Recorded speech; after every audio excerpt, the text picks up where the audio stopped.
Craig Gilbert, Bureau Chief, Washington Bureau Chief of the Journal Sentinel.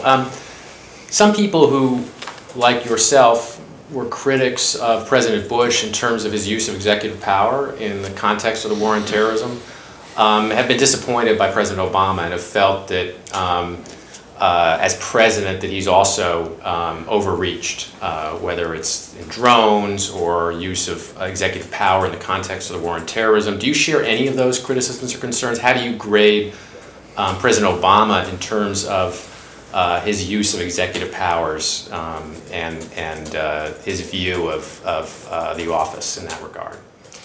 Oh, it's obviously an enormous question that's enormous in scope, and there have been, especially on the domestic front, numerous instances of his use of executive authority, presidential statements that carry the weight of law that I support very strongly. With regard to a couple of the instances that you raise, drones is a very interesting example to talk about.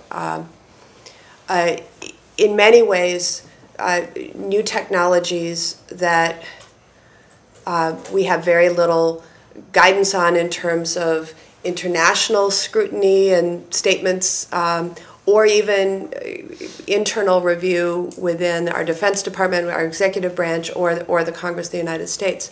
The technology is incredible.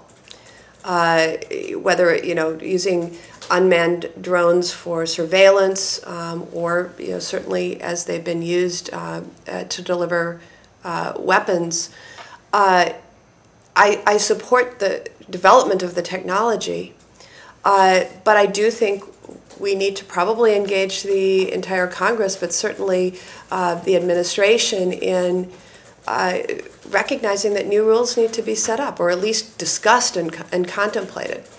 And that hasn't happened, and I think it needs to.